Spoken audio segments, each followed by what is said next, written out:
माँ, एक बार आप उनकी हालत तो देखिए, वो कैसे देंगी आपको इतना दहेज। चुप कर तू मेरे बैल बुद्धि बेटे। हाँ तो बहन जी, मैं कह रही थी कि आपकी बेटी वैसे तो रूप की धनी है, लेकिन अगर कोई लड़की अपनी शादी में दहेज ना दे तो उसकी समाज में कोई इज्जत नहीं रहती। वैसे हमारे घर में किसी चीज की कोई कमी नहीं है, खूब सारी खेती बाड़ी, कई बीघा जमीन है, धन धान्य से भरा हुआ है मेरा घर। लेकिन आप जो भी दहेज में देंगी उस पर तो आपकी बेटी ही राज करेगी ना। जी वैसे तो मैं आपको सर्वगुण संपन्न अपनी इकलौती बेटी सौंप रही हूँ, लेकिन फिर भी आप चाहती हैं तो बताइए क्या मांग है आपकी। ज्यादा कुछ नहीं, बस 3 लाख नगद, 1 मोटरसाइकिल और हमारे लिए सोने की चेन, और साथ में हमारे सभी रिश्तेदारों के लिए कपड़े। बस इससे ज्यादा हमें कुछ नहीं चाहिए। बेचारी गरीब आशा अपनी बेटी रजनी को बड़े घर में भेजने के सपने बुनने लगती है, लेकिन शकुंतला की बातें सुनकर वो परेशान हो जाती है। लेकिन फिर अपनी बेटी को बड़े घर में जाते देख वो उनकी शर्त मान लेती है। इसके बाद शकुंतला रिश्ता पक्का कर अपने बेटे के साथ वहाँ से चली जाती है। माँ, कहाँ से लाएंगी आप इतना दहेज? क्या जरूरत थी उनकी शर्त मानने की? आज तक आप दूसरों के घरों में बर्तन मांझकर तो मुझे पाल रही हैं। हम खुद के लिए तो इस एक झोपड़ी के अलावा कुछ नहीं बना पाए, तो फिर कहाँ से लाएंगे हम इतना पैसा?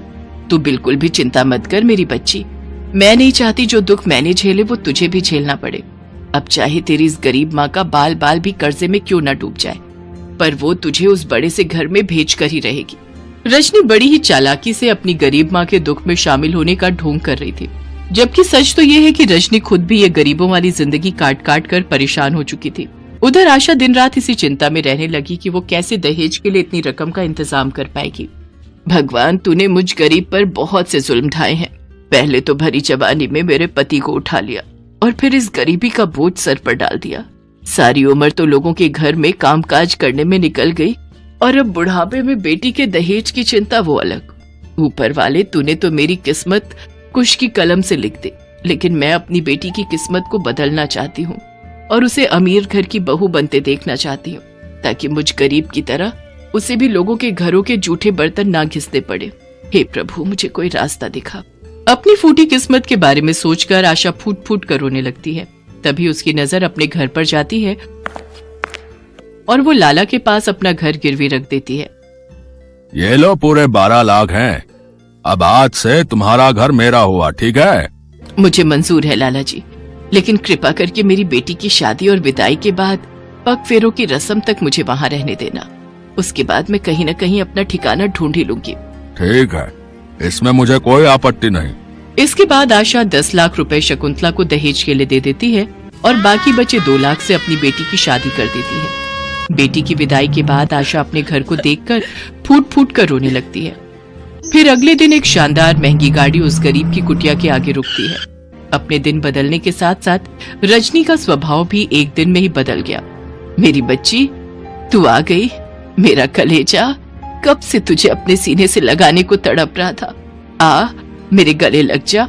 माँ, ये गुड़मक्खी का खेल पसंद नहीं मुझे, और ये मेरी ये नई साड़ियों चिपक कर अब खराब मत कर देना। ये तुम अपनी माँ से किस तरह बात कर रही हो? रहने दीजिए दामाद जी, अब मेरी बेटी अमीर हो गई है तो शायद इसलिए वो अपनी माँ के उस गरीब आंचल को भूल गई जिसकी छावों में वो पली बड़ी हुई है। अपने एहसान गिनाना बंद करो माँ, वो सब करना तो आपका फर्ज था। गगन, अब तो मुझे इस छोटे से घर में घुटन हो रही है, चलिए अब यहाँ से। ये कहकर रजनी अपने पति के साथ वहाँ से चली जाती है। अपनी बेटी के इस रूखे बर्ताव से आशा का मन टूट जाता है और वो उदास होकर जमीन पर बैठ जाती है। तभी वहाँ लाला पहुँच जाता है। अरे अब चलो, उठो भी आशा देवी, अब तो तुम्हारी बेटी की विदाई भी हो गई और उसके पग फेरे भी। अब तो मेरा घर खाली करो। इस तरह बेचारी गरीब आशा को अपनी बेटी की शादी अमीर घर में करने के बदले में बुढ़ापे में वनवास भोगना पड़ता है। एक ही झटके में उसके सर से छत छिन जाती है और आशा को दर दर की ठोकरें खानी पड़ती है। वहीं दूसरी ओर रजनी अपनी गरीब माँ के दुख दर्द को भूलकर अमीरी के नशे में चूर होकर दिन रात पार्टियां करती है। देखो, ये मेरी नई ड्रेस कैसी लग रही है? पता है मेरा कब से मन था इस ड्रेस को खरीदने का, आज जाकर मैंने इसे खरीद लिया। और ये देखो, माँ जी ने अपने गोल्ड के इयररिंग्स भी दे दिए मुझे इसके साथ पहनने के लिए। अब एक बात पूछूं, क्या तुम्हें तुम्हारी माँ की बिल्कुल भी याद नहीं आती? उनका ख्याल नहीं आता? पग फेरे के बाद तुम एक बार भी उनको देखने नहीं गई? ओ प्लीज गगन, अब तुम फिर से मुझे ये ममता का लेक्चर देना शुरू मत कर देना। अब मैं दोबारा उस गरीबी के लम्हों को याद नहीं करना चाहती और ना ही उस छोटे से घर में जाना चाहती हूँ।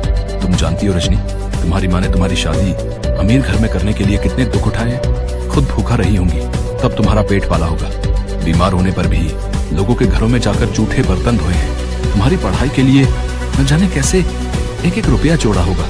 और फिर जब तुम बड़ी हुई तो तुम्हारी शादी करवाने के लिए उन्होंने अपने इकलौते सहारे अपने घर को भी गिरवी रख दिया। गगन के मुंह से ये बातें सुनकर रजनी टूट जाती है और वो रोने लगती है। माँ ने मेरी खुशियों के लिए कितना कुछ किया और मैं कभी ये सब देख ही नहीं पाई। और तो और मेरी खुशी के लिए उन्होंने बुढ़ापे की उम्र में अपने सिर से छत तक बेच दी। ना जाने अब वो किस हाल में होगी, भूखी प्यासी कहाँ भटक रही होगी। मुझे अपनी माँ को ढूंढना ही होगा। फिर रजनी अपने गांव पहुंचकर सभी के घरों का दरवाजा खटखटाकर अपनी माँ को ढूंढती है, लेकिन वो उसे कहीं नहीं मिली। गगन, मैंने अपनी माँ को सब जगह ढूंढा लेकिन वो मुझे कहीं नहीं मिली। मेरी माँ को बोलो ना वो जल्दी से मेरे पास आ जाए। उनकी बेटी उनको बहुत याद कर रही है। मैं उनके बिना नहीं रह सकती। संभालो अपने आप को रजनी, सब कुछ भगवान पर छोड़ दो। हे दुर्गा माँ, आज ये बेटी अपनी माँ से मिलने के लिए तड़प रही है। इस अभागी को अपनी माँ से मिला दे। मिला दे माँ, मिला दे। मैं अपने हाथों से प्रसाद बनाकर मंदिर में बांट कर आऊंगी माँ। इसके बाद रजनी अपने हाथों से हलवा बनाती है और मंदिर में बैठे भिखारियों को बांटने जाती है।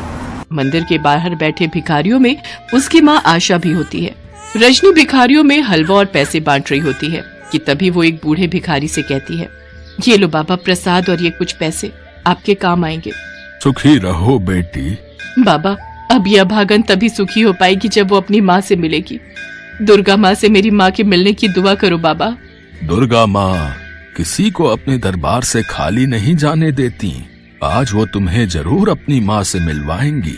उनकी ये सारी बातें उन भिखारियों के बीच बैठी आशा सुन लेती है। वो जैसे ही अपनी बेटी को अपनी ओर आता देखती है तो झट से अपने तन पर फटी मैली चादर से अपना चेहरा ढक लेती है। लेकिन तभी रजनी की नजर उस पर पड़ जाती है। माँ दुर्गा की कृपा से तुम मुझे मिल गई। माँ, मैंने तुम्हें कहाँ कहाँ नहीं ढूंढा। अपनी बेटी का घर बसाने के लिए माँ का खुद का घर छूट गया। अपनी स्वार्थी बेटी को माफ कर दो माँ। घर चलो माँ। घर तो चला गया बेटी, जो खोया है वो लौट आएगा माँ। अब चलो मेरे साथ। इसके बाद रजनी अपनी माँ को अपने घर ले जाती है और उसे अपने पास रखकर उसकी खूब सेवा पानी करती है। गगन भी आशा का एक बेटे की तरह ख्याल रखता है और उसकी हर जरूरत को पूरा करता है।